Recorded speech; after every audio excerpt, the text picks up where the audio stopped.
Oi, Andréia, boa tarde. Como vai? Como é que você está indo? Oi, Igor, tudo bom? Estamos aqui na quarentena, né? Uhum. Experimentando novas maneiras de nos comunicarmos. Sim, sim. E desde já agradeço o convite que você aceitou, né, participar do nosso projeto Efesto, né, para os telespectadores. É um projeto que tem uma iniciativa de tentar desenvolver novos caminhos para a clínica a partir desse contexto de pandemia, né, de isolamento social, distanciamento social, quarentena, seja que tipo de modalidade nós estejamos praticando, né? E pensar nos rumos da clínica a partir de então, né? E como que isso vai trazer para a gente novos horizontes e até mesmo já no presente, né? Consolidar certas práticas, tentar trazer um pouco de contorno, né? Forjar instrumentos que nos capacitem para as nossas ações como terapeutas, né? Uhum. E eu queria já te perguntar a respeito disso, uma pergunta mais ampla mesmo. Como é que você está vendo toda essa questão da pandemia, essa questão da mudança da clínica? Como é que você está lidando com isso também no seu consultório? Como está sendo para você? É uma experiência, né, que de alguma forma ela já acontecia, né, com alguns pacientes que eu atendia pessoalmente, e aí por motivo de mudança para outro país ou para outro continente ou outro lugar, e a gente acabava lançando mão de sessões, né, usando o computador. Mas é uma coisa que a gente já experimentou e já estava vivendo. A diferença agora é que é praticamente integralmente, né? Os meus pacientes eu estou atendendo por computador, né? Como atualmente eu não tenho nenhum paciente grave, com ideação suicida, nada disso, dá para a gente fazer esse manejo pelo computador, né? Uhum, Então é algo que já tinha experimentado e a gente continua, né? uhum. E você sente que tem alguma coisa de especial nesse momento? Porque, de fato, vários terapeutas já trabalhavam com a internet, né, com videoconferência para atender pessoas que não estão na cidade ou mesmo morando em outros países por muito tempo, né? Um processo inteiro se passando por videoconferência. Mas pelo fato de ser uma coisa mais permanente, né, praticamente todos os pacientes, com acho que raríssimas exceções, pelo que eu tenho observado, estão atendendo, né, via por videoconferência. Você acha que tem alguma coisa um pouco específica, um pouco especial, assim, a ser forjada mesmo, né, produzida para essa demanda? Tem algumas coisas, né, que me chamam a atenção, assim. A primeira delas é essa coisa de você entrar no espaço da casa física, né, literal do outro, né? Porque, lógico que no trabalho analítico, a gente está muito dentro do campo da psique, né? Da casa psíquica, né? E isso permanece, quer a gente esteja pessoalmente, quer a gente esteja online, a gente está no campo psicológico, né? Mas essa coisa literal, né, de você entrar na casa do seu paciente e seu paciente estar dentro da sua casa e as configurações desse espaço, né? Isso são elementos que podem aparecer, né, na terapêutica. Não que não acontecesse na prática física, porque a pessoa lembra e fala, mas tem essa questão do espaço. E alguns pacientes também que eu atendo e que as pessoas vão ao ar livre para fazer a análise, né? Então é muito interessante, porque de repente você está ali conversando e aparece uma cena de um céu junto com aquela pessoa, uma posição de uma árvore, uns movimentos, uma coisa assim, que lógico, na sua maioria das vezes tem a ver, né, com o tema que está sendo tratado e ganha uma dimensão interessante, eu acho. É a ambientação mais presente, né? É, Talvez a gente não tenha sentido tanto isso, se atentado tanto a isso antes, você é. acha? Principalmente quando a ambientação é natural. É muito interessante, né? Hum. Ela ganha movimento, ela ganha textura, cor, né? É muito interessante. Uhum. E você falou que já atendia algumas pessoas online, né? Mas essa inserção quase que plena, né? Podemos dizer assim, no computador, né? Pela internet, te trouxe algum desafio, algum desconforto? Como foi para você essa adaptação? Como é que talvez esteja ainda sendo essa adaptação? É engraçado, né? Porque no início eu achei que eu ia ter tempo sobrando e que eu ia ter um maior espaço de tempo para fazer as coisas, porque eu moro numa cidade e eu atendo numa outra cidade. Então, diariamente, eu gastava pelo menos 1 hora, 2 horas por dia por deslocamento. E essas 2 horas eu não estaria mais gastando, né? Mas aí você vai entrando em outras lógicas e você vai experimentando outras coisas e de repente seu tempo diminui de novo. É muito interessante. Eu acho que o desafio, né, é esse, da gente, pelo menos para mim, de pensar, continuar pensando na administração do tempo, né? O que eu faço com o meu tempo, qual é a qualidade de vida que eu quero ter. Eu acho que todo esse cenário, para mim, me trouxe essa perspectiva de pensar na qualidade de vida, no tempo que eu tenho, como é que eu vou usá-lo, como é que eu posso, né, experimentar e estar mais próxima, né, da minha casa, da minha família, da natureza, né, de coisas que estão aí o tempo inteiro, mas que numa correria muito maior, muitas vezes eu não via, né? Uhum. E para o consultório? Assim, a coisa do atendimento em si também. Você está me dizendo da vida, né? Da vida do Então, analista, mas eu né? acho que isso, ela diretamente vai estar ligada à minha clínica. Sim, Não tem jeito, né? sim. Qualquer mudança que eu vá, né, fazendo na minha perspectiva psicológica pessoal, isso vai atingir diretamente as minhas relações terapêuticas com os meus Sim. pacientes, Uhum. né? Então, os conteúdos que vão aparecendo do tempo para poder estar ali na natureza, ou para poder estar ali com a sua família, ou essas convivências, né? O alargamento e a diminuição, né? O estreitamento entre as relações familiares, né? Em alguns outros casos, o distanciamento de eu não poder ver, de não, né? Toda essa temática temporal, ela também está dentro, né, da análise, né? Sem dúvida, sem dúvida. E você me parece um pouco otimista até com essa possibilidade de revisão de valores nesse sentido, né? Eu Né? acho que é a grande possibilidade que a gente Sim. tem, né? Eu fico pensando que o que a gente estava vivendo antes já me incomodava de alguma forma. Uhum. A gente estava passando anos e fazendo muita coisa e correndo para cima e para baixo, e eu sinceramente sentia um certo incômodo, né, no tipo de vida que eu estava levando, e também era algo que eu escuto dos meus pacientes, né? Tantas atividades, não tenho tempo para pensar, não tenho tempo para isso, né? Então, eu acho que a gente estava vivendo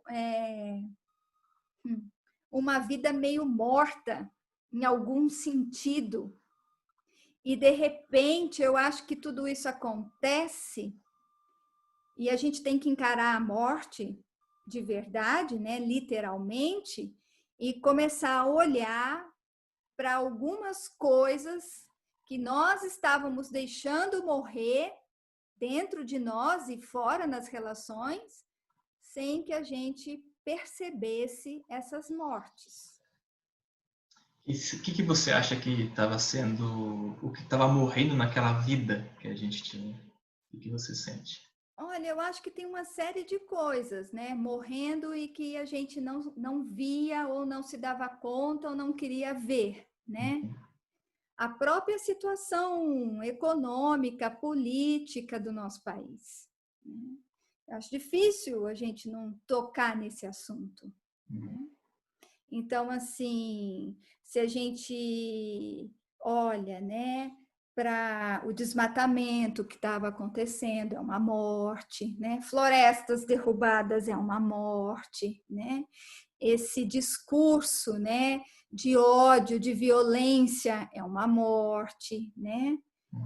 Inúmeras crianças que morrem nas favelas e a gente não sabe os nomes e a gente não sabe quem são mortes, né? São inúmeras mortes que nós, como indivíduos e pertencentes a um coletivo, a gente simplesmente vive e não olha para isso, né? Então, essa parada, né, ela abre uma janela para a possibilidade de olhar. Não significa que a gente vá olhar, mas é uma possibilidade, né? E a mim, particularmente, tem tocado muito, e muitos dos meus pacientes também. Então, isso tem sido uma conversa terapêutica, né? Que mundo que eu tô, né? Quais são as relações que eu tenho com tudo isso que está acontecendo, economicamente, politicamente, repensar consumo, repensar a ecologia, os cuidados. Do ponto de vista ético, né, que isso já foi salientado por alguns analistas, né, em outras entrevistas, né, que a gente tem acompanhado, e parece que isso tem ficado muito presente, né? Acho O que Ailton Krenak, que é uma liderança indígena, numa das... Não é live, não, é uns vídeos que ele já tinha colocado, né? Ele faz a seguinte questão, né? Por que a gente não se pergunta por que a gente, a serviço de quem, né? Continuamos a perpetuar práticas coloniais e colonizadoras de relação. Por que a gente permanece nesse caminho? Sem parar para pensar, né? E a gente pode ver isso nas nossas atitudes em vários pontos, né? O nosso consumo excessivo, né? Essa coisa de adquirir, acumular, né? Não olhar para o que a gente está destruindo, né? Em termos do planeta mesmo e da porcentagem de verde, né? Tem estudos que dizem que a gente precisaria de 80%, né, de floresta verde para a gente ter equilíbrio, para a gente se sentir melhor, né? E quantas cidades isso não é realidade, né? O que a gente tem são selvas de concreto, né? a respeito Então, eu acho disso, que é uma questão que a gente tem que pensar, né? Que comportamento é esse, né? Que a gente continua com determinadas práticas, a gente continua com determinados comportamentos, né?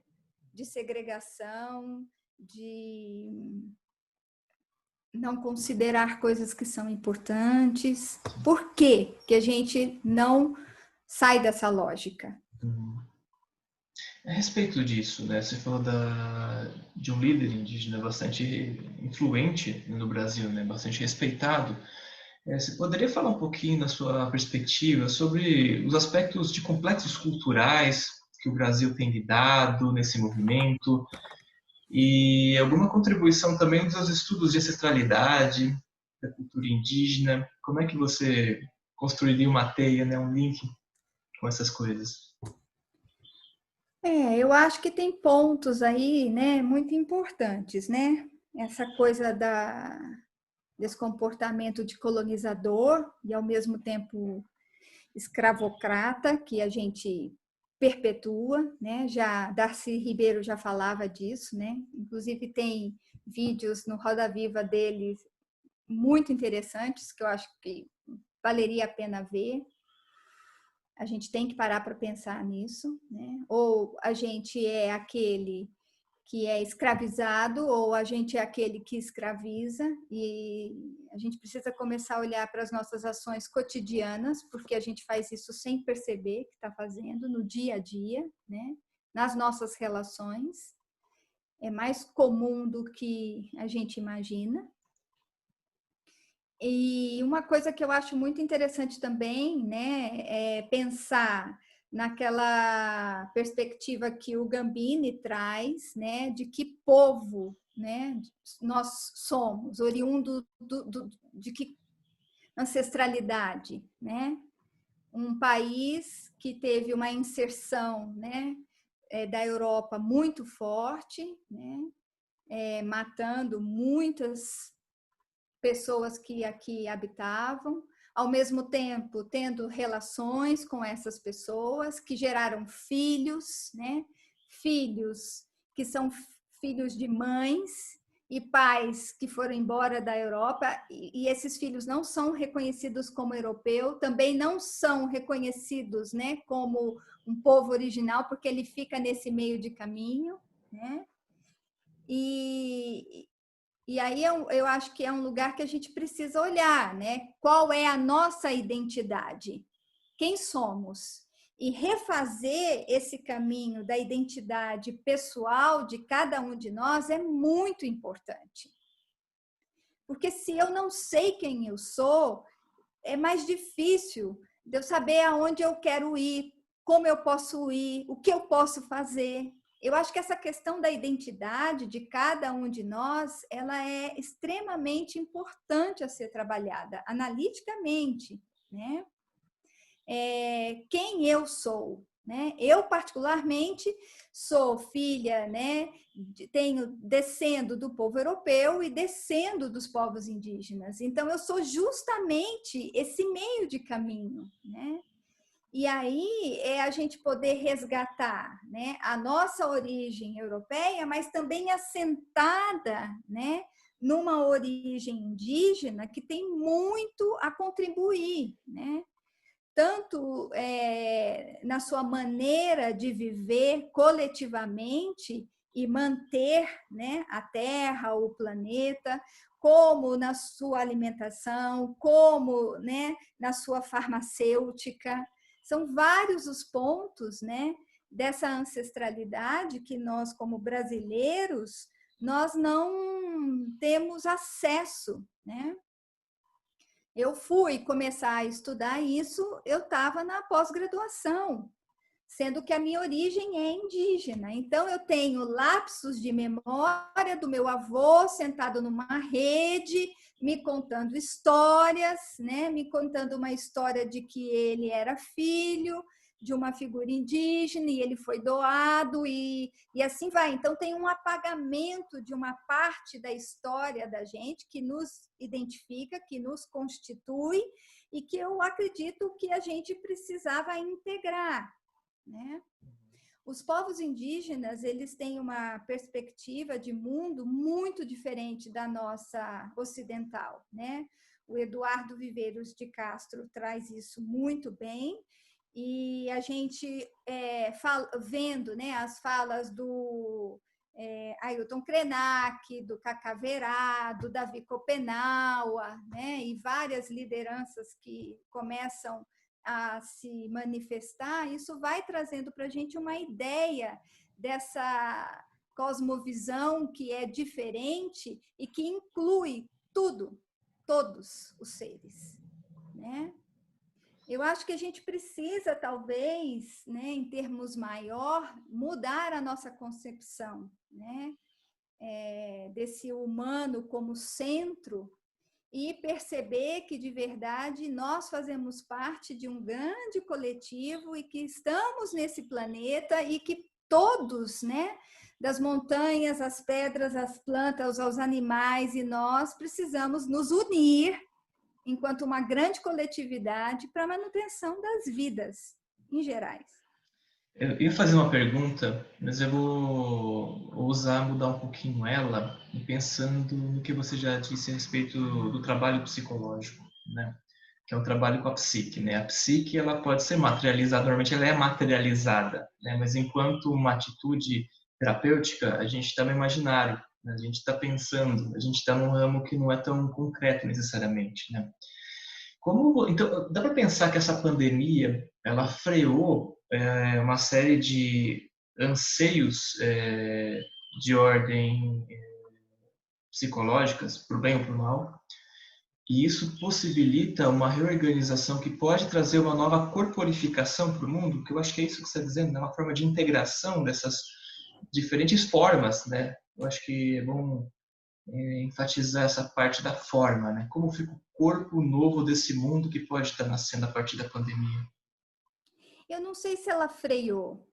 Eu acho que ela é movimento e continua movimento, né?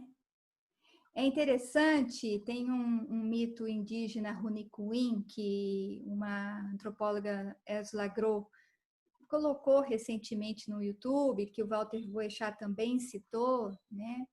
Dizendo da mitologia desses povos que eles usavam o morcego como um elemento para a transformação do xamã. Porque esse animal daria àquela pessoa que se proporia a ser xamã, né, uma transcendência. Ela conseguiria sair, né, desse campo muito material e passar um diálogo ao campo espiritual.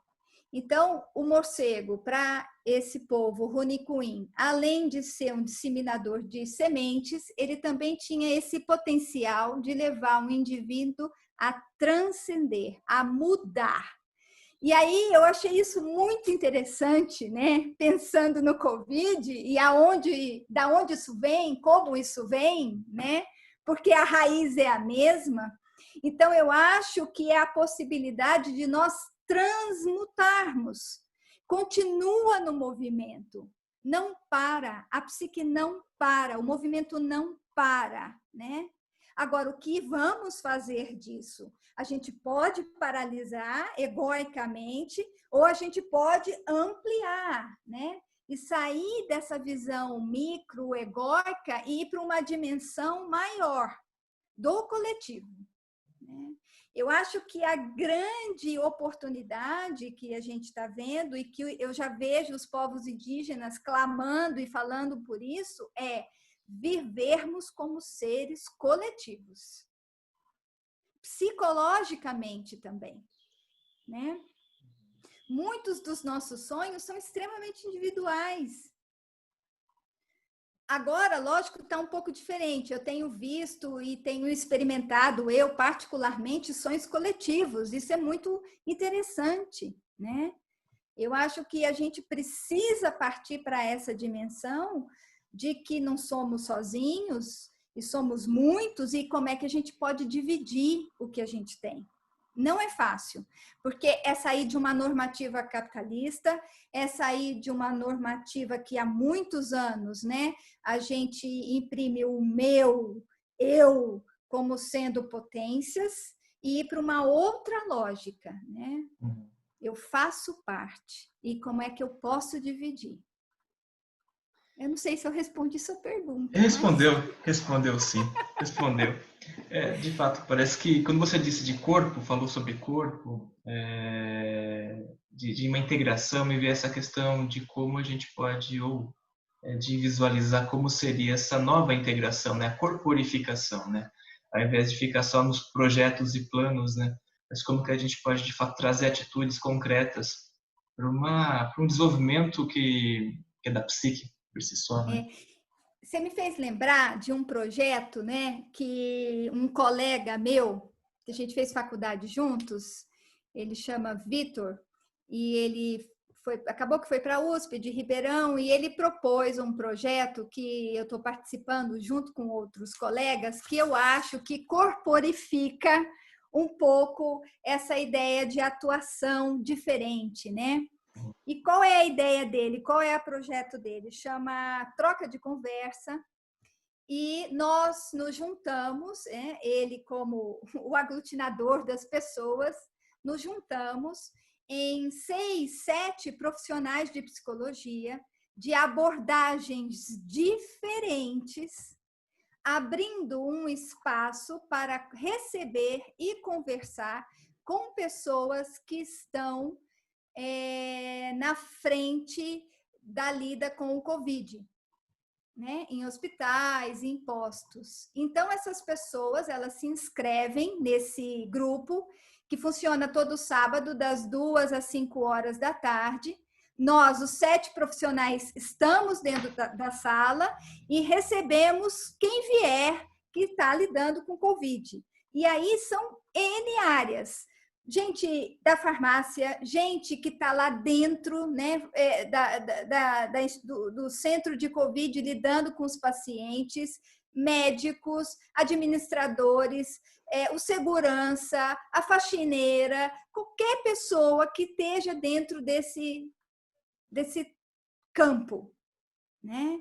Então, é muito interessante porque somos em 7, cada um de uma linha. Então, tem da psicanálise, tem comportamental, tem junguiano, né? Dialogando e trocando com a experiência dessas pessoas. É muito rico, né? Nós ajudamos e, ao mesmo tempo, somos ajudados, né?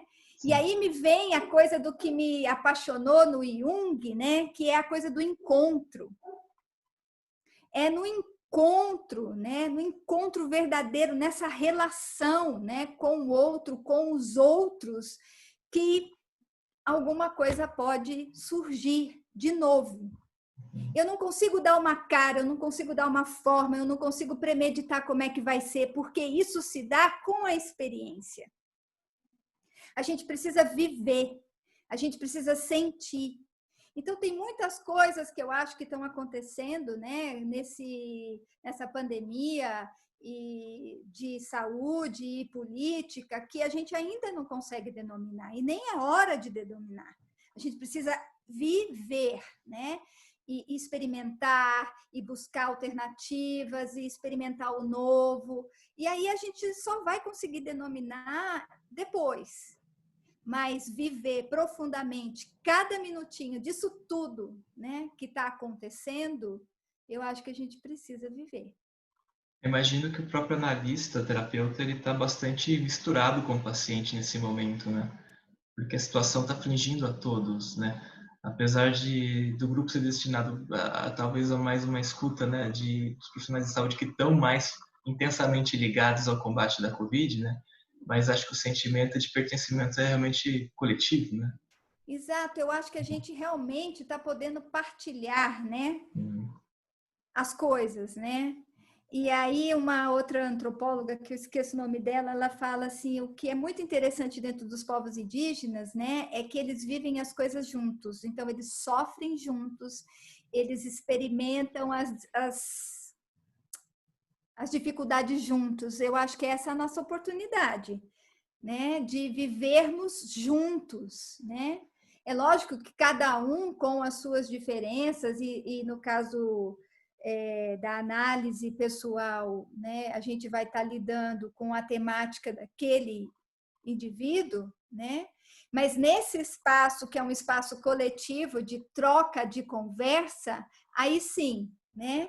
Aí há uma aproximação e há uma troca e há um encontro. Não que isso não aconteça na terapia individual, isso também acontece, né? A gente aprende muito, né? A gente não sai o mesmo analista que a gente começou em cada sessão terapêutica, né? Não sai. Eu não me vejo igual quando eu entrei e quando eu saí, né? Alguma coisa está mudando. Eu acho que essa noção do encontro é muito importante. Então, eu resumiria assim, a psicologia para mim, né, começa com essa ideia do encontro, que eu vejo dentro da psicologia analítica, né, essa ideia que eu acho que vem do Jung, e hoje eu acrescentaria essa coisa da dimensão coletiva. É muito presente mesmo, né? É. E falando mais especificamente sobre a clínica, mas tocando no assunto que você disse, né, o não saber ainda, né, a necessidade de vivenciar algumas coisas ainda, de experimentar algumas coisas ainda. Na sua percepção, pelo menos até então, com essa mudança para o virtual dos atendimentos, como você acha que fique, como está e onde se localiza o corpo do analista e do paciente, e também sobre o uso de recursos expressivos? o corpo ele se manifesta, né? Porque a gente está tendo o rosto, né, muito mais presente, muito mais perto, né? Isso é muito interessante, porque você vê os olhos e você vê a sobrancelha e você vê o contorno dos lábios e você vê as expressões, né, claramente, né? Então esse corpo ele continua se manifestando, né? A gente continua podendo dialogar com esse corpo. É óbvio que a gente perde uma dimensão maior, né, dos braços, das pernas, de né, um curvar, um voltar, mas a gente tem quase que um zoom, né, na face, tanto do analista quanto do analisando, né?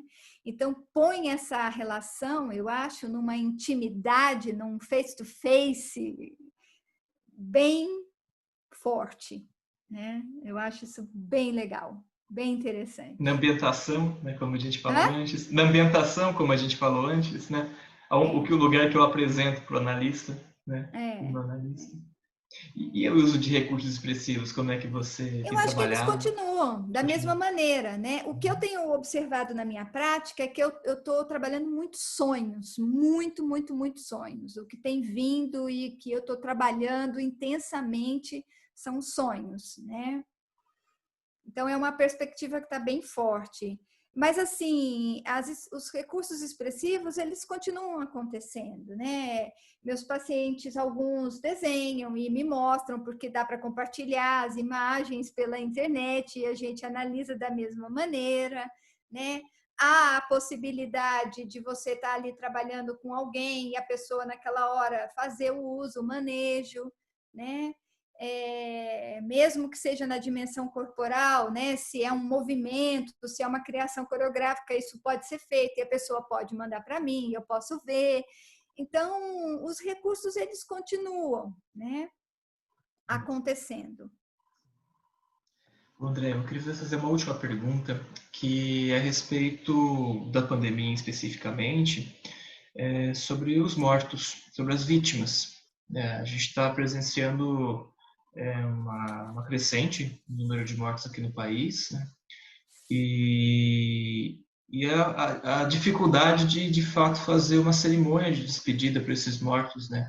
E aglomeração de corpos também em câmeras frigoríficas, todo esse cenário. Como é que você sente? Como é que você vê isso? Eu acho que tem um pouquinho naquilo que eu falei antes, simbolicamente, a gente está tendo que lidar com uma literalização do que a gente não conseguia ver simbolicamente, né? Então, assim, a gente está tendo que lidar com esse não ver literalmente, mas para mim, de alguma forma, isso está conectado com coisas que a gente via, mas não via. Que é aquilo que eu falei, né? Mortes, violência, né? O racismo, as diferenças sociais, né? Então, a gente está tendo que enterrar, né, os nossos parentes sem vê-los, e é como uma literalização de muitas coisas que nós enterrávamos sem perceber que estávamos enterrando. Então, tem um lugar aí que a gente precisa olhar de verdade. Talvez a gente tenha vindo para essa dimensão tão crua, né? Para, quiçá, a gente se sensibilizar e começar a olhar para coisas que a gente não queria ver, mas que precisam ser vistas, né? É lógico que o sofrimento é muito grande, né? Todas as pessoas que estão tendo que lidar mais próximas das mortes, né? Dos familiares. E eu sei de situação em Manaus, porque eu tenho contato lá de pessoas que estão tendo que se despedir com um carro passando na porta, né, da casa da pessoa. São situações muito fortes de dor, de luto, e que a gente está tendo que viver. Mas, ao mesmo tempo, infelizmente, a gente tem uma parte da nossa população que nega isso ainda, né? E a gente precisa olhar para esse todo, porque nós somos esse todo, né? Nós contemos essa parte que está olhando e está tendo que lidar, mas, ao mesmo tempo, nós contemos esse lado que continua negando e continua não querendo olhar. E como é que a gente pode fazer para incluir tudo isso nas nossas atitudes pessoais, né? Na nossa relação terapêutica, como é que isso aparece, né? Sim. Então, são pontos, eu acho, extremamente importantes que a gente precisa pensar.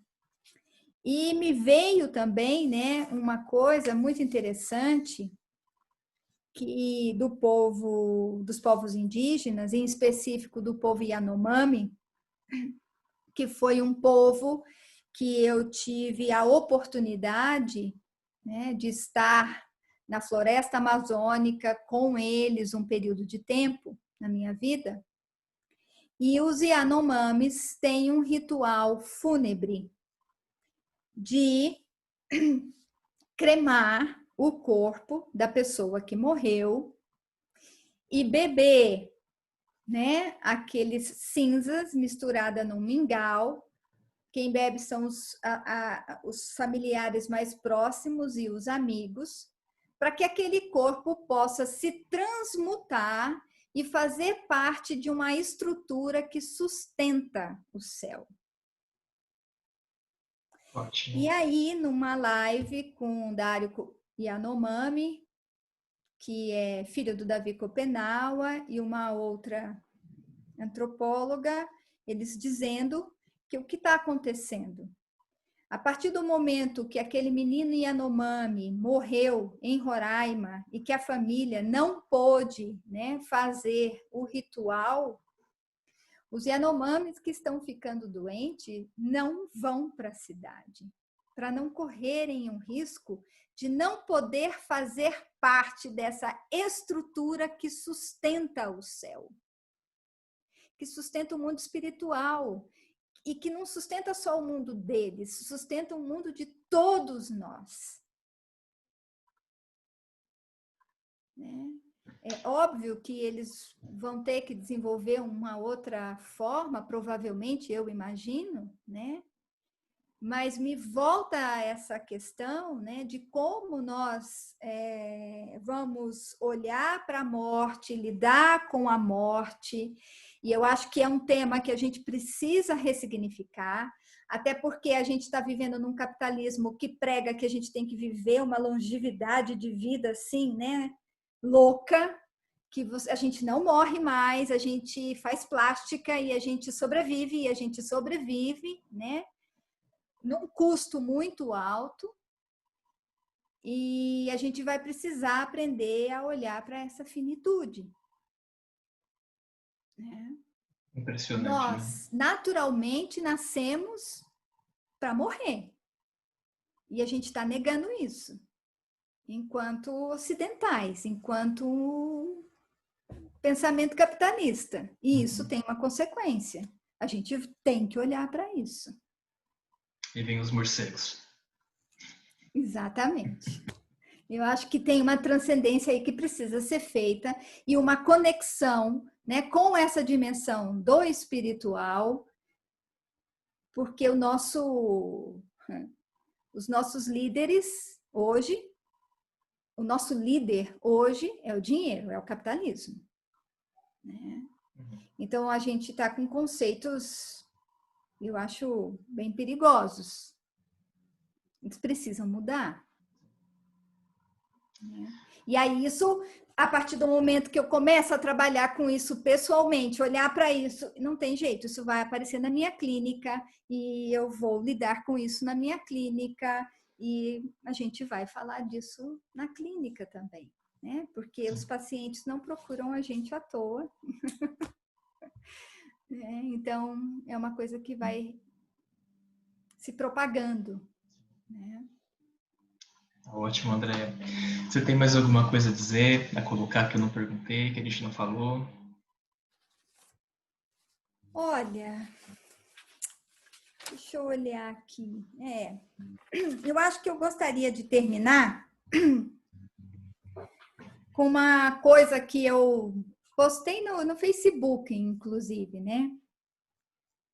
Que eu acho que eu estou tentando trazer, né, para a minha perspectiva pessoal e para a minha perspectiva enquanto ser que habita esse planeta, né, com todos os outros que estão aqui, que é uma ideia de viver, de sentir e principalmente de agir como um ser coletivo.